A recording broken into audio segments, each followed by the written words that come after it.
शिल्पनगरी अनुगुल जिले में प्रदूषण मात्रा बढ़ी बढ़ी चली शिल्प कारखाना सहित कोयला उत्तोलन जो परिवेश प्रदूषण वृद्धि पाई तालचेर सहर समग्र देश में प्रदूषण में प्रथम स्थान हासिल करिछि। प्रदूषण नियंत्रण और ह्रास निमंते सरकार नियम को अधिकांश कंपानी पालन करुनथिबा अभियोग होईछि।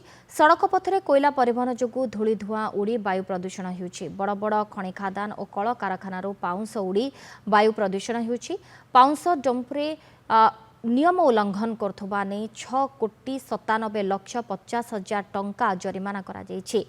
कणिहा डेरेंगरे Jindal India thermal power limited बेआईन पाउंस गदा करी परिवेश प्रदूषण करुछि। एथिपई कंपनी को 4,72,50,000 टंकार जरिमाना करा जायछि।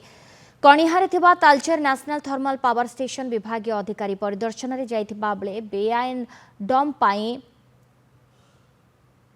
10702 चिठी नंबर रे 2,25,00,000 टंका जरिमाना करा जायछि।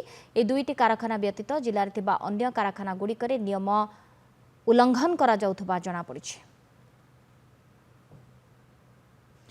अनुगुल रिपोर्टर समरेश नाथ इस संपर्क में सूचना पाई फोन लाइन जोड़ी। समरेश, धीरे धीरे प्रदूषण मात्रा बढ़ी चली आप देखिए अनुगुल ये रेट रे वर्तमान सर्वाग्रे रही अर्थात सर्वोच्च स्थान रे प्रदूषण मात्रा रे रहुछि अनुगुल एवं एथिपाई जो कंपनी मध्य दायी सेथिपाई मध्य कार्यानुष्ठान ग्रहण करबा पाई कोन सब पदक्षेप निया जाउछि?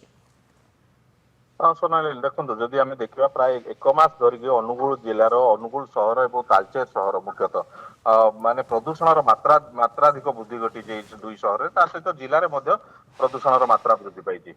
मुख्यतः शिल्प बहुल जिला हिसाब से अनुगुल जिला माने गोटे जनाशुना जिला। ये अनेक कल कारखाना तापज विद्युत केन्द्र सहित कोयला खनि रही जो द्वारा कि आज अनुगुल जिले में प्रदूषण एभली स्थिति उपजी। जदि आम देखा लगातार 2 सप्ताह है अनुगुल जिलार एक्यूआई मान 300 उपरे रही। या परे जिला प्रशासन टिके तत्परता देखी जिला प्रशासन तत्परता देखा सहित विभिन्न स्थान में पदक्षेप आरंभ करी खनि रास्ता हो कि खनि गुड़िक पानी सिंचन व्यवस्था करा जाउछि।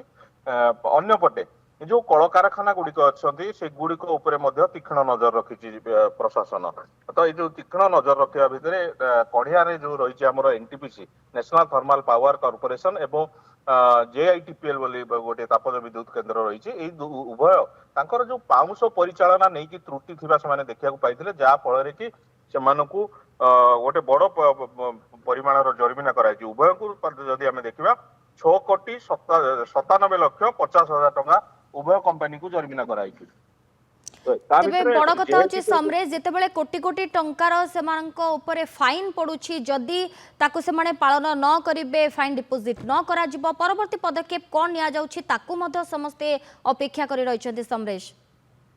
हाँ निहाती भाव में जदि आम देखा उभय ये तो अनुगुल जिले में गोटे प्रथम थर देखा मिला प्रदूषण कौन कंपनी को जरिमाना करा जदि आम देखा 2025-26 जो जांच बेले यही दुई कंपनी जो पाउंस परिचालना जमी करिया कथा करना विभिन्न स्थान में डंप करके रखुଛନ୍ତି पाउंस रास्ता कड़े गदे रखि जहाँ देखा मिली जो जो जरिमाना कर तागिद जो अजाचित भाव में जो डंप कर विभिन्न स्थान में बेआईन भाव में जो डंप कर पाउंस को पकाउछन्ति ताकू न रखिया तागिद कराई। अन्यपटे जरिमाना जरिमाना जेहेतु गोटे प्रोसीजर रही जरिमाना देवार एणु से जरिमाना देवाक बाध्य हेबे एवं कंपनी माने एतरु अन्य कंपनी माने शिक्षा नेबे जे एभली भाव में पाउंस उड़े वायु प्रदूषण हेउछि। शिल्पनगरी अनुगुल जिल्ला रे प्रदूषणर मात्रा वृद्धि पाइछि। बहुत बहुत धन्यवाद समरेश आपनक सूचना पाई।